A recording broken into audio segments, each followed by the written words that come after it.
I think Sherman's timing is great when I watch the show, though. I feel like I talk too fast or too slow. I also found out that Tate cart time makes it go a little slower for some reason. I have no idea why. As George and Florence on the Jeffersons, they made millions of people laugh and fans all over the world loved them. But when Sherman Hemsley died, Marla Gibbs didn't show up to the funeral for some reason. Why didn't Florence show up for George? Was a question that everyone asked for years. Was there anger, a fight, or dark secrets that were too private to share? Now, after decades of keeping quiet, Marla Gibbs is finally speaking out. She is telling Sherman Hemsley's darkest secrets and the real reason she hasn't been seen in years. What really went down between these famous stars?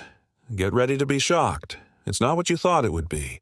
First, let's look into the Jeffersons in a way that most fans have never seen them before, thanks to Marla Gibbs. Many people remember the Jeffersons as a famous sitcom from the 1970s, but it's so much more than that.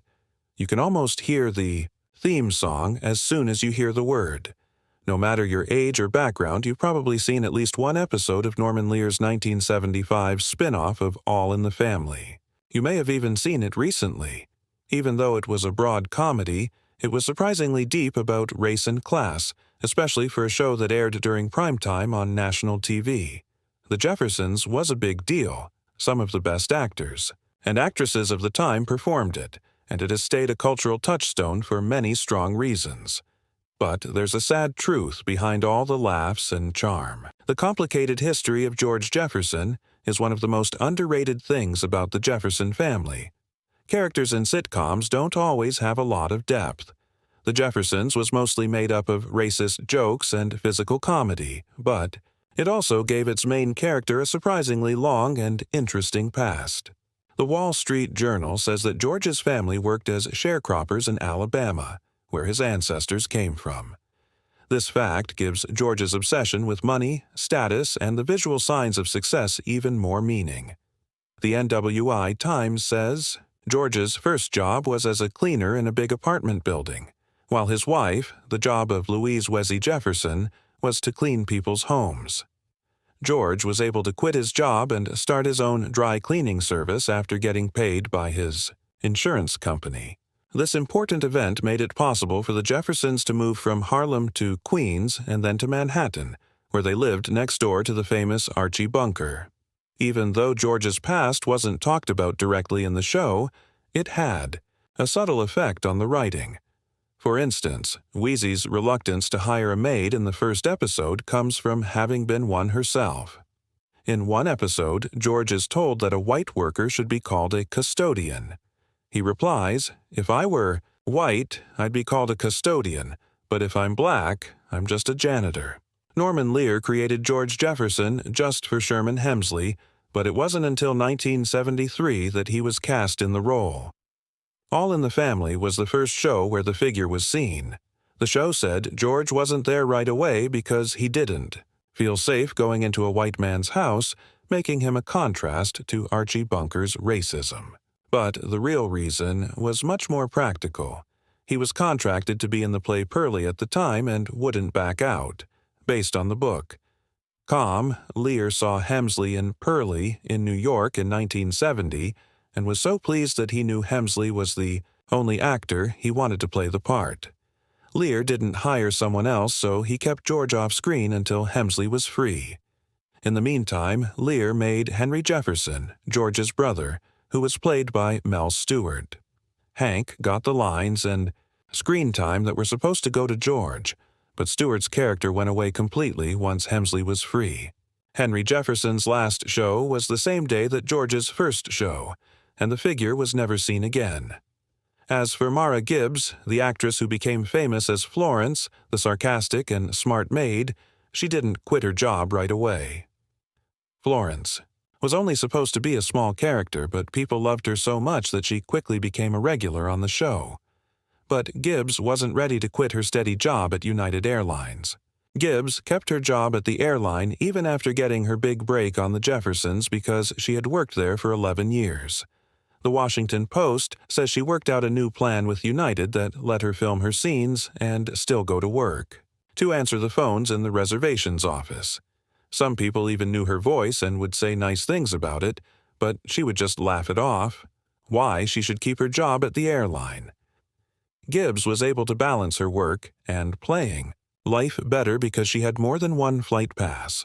She worked at United for 2 more years before she quit a full-time acting job.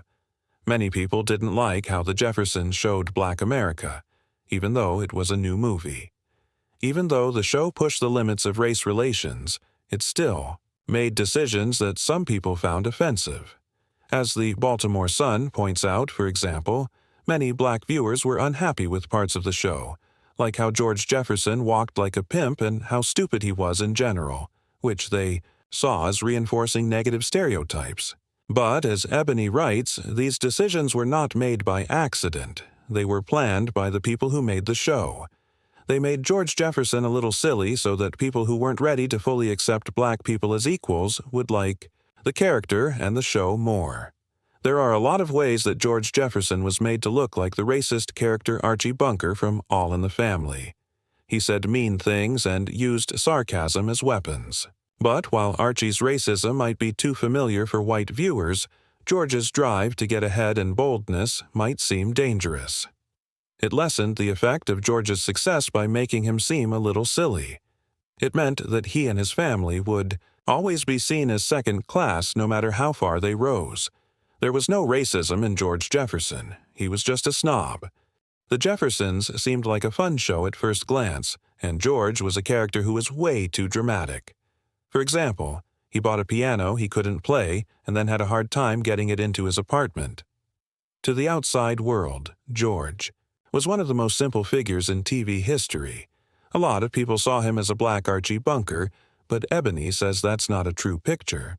At first, George was meant to be the opposite of Archie, but from the start, George was shown to be more than just Bunker.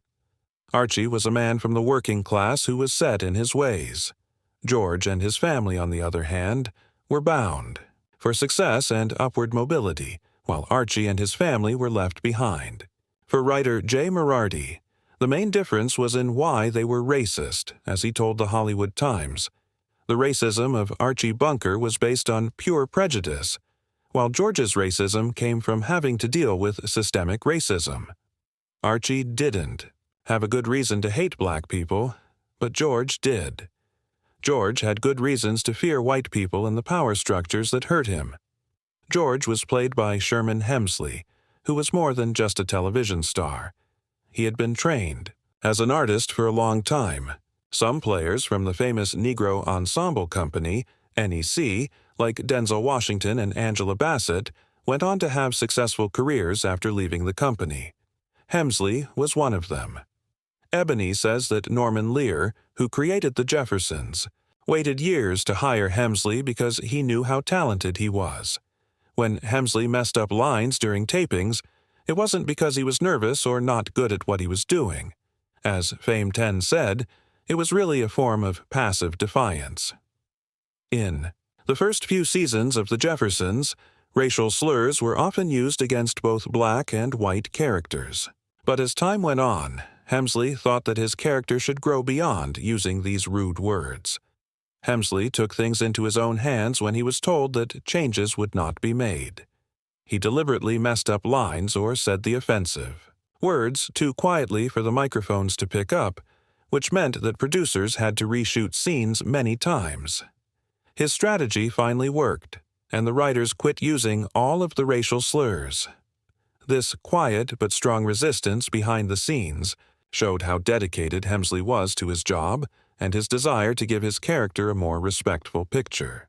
No matter what happened to Sherman Hemsley, George Jefferson of the Jefferson family, author Marla Gibbs says that Sherman Hemsley, who played the famous George Jefferson on The Jeffersons, had a very unusual life and career. He was born in Philadelphia, Pennsylvania, on February 1, 1938. He grew up in South Philadelphia as an only child with his mother, aunt, and grandmother taking care of him. In his teens, he was a member of the 20th Street Gang, a street gang. He didn't meet his father until he was 14. Early in his life, he had a lot of problems. After seeing friends die and go to jail, Hemsley chose to make things better. In the 10th grade, he quit high school and joined the Air Force, where he served for 4 years.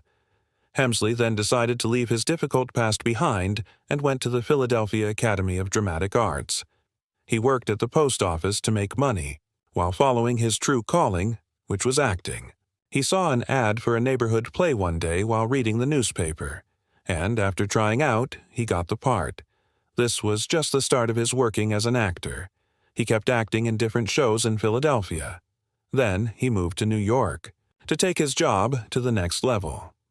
There, he worked at the post office during the day and in plays at night.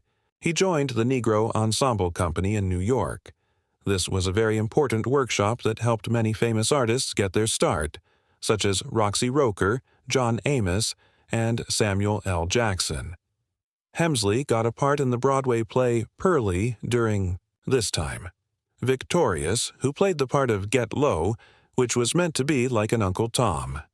Famed director Norman Lear, who worked on hits like All in the Family, Ma, and Good Times, was impressed by Hemsley's acting in this play. Lear told Hemsley to call him whenever he went to California because he needed him for a part. Hemsley moved to California years later, and when he called Lear, the producer told him he could try out for a part on All in the Family. Lear made up the part of George Jefferson just for Hemsley after seeing him in Pearlie Victorious. Even though over 60 million people watch All in the Family every week, George Jefferson had never been on the show, even though his name had been mentioned for years. The George was originally meant to be the opposite of Carroll O'Connor's character, Archie Bunker, who is a racist father figure. When he tried out, he didn't know that he was reading for the part of George Jefferson. O'Connor told Norman Lear right away that Hemsley was the best fit after seeing him perform. Sherman wasn't sure at first if he wanted to play George because he wasn't like George in real life. Hemsley really was a shy and quiet person, while George was loud, rude, and often racist. Even Isabel Sanford, who played Louise Wheezy Jefferson, was hesitant at first because she wanted an actor with more height to play her husband and was let down by Hemsley's short height.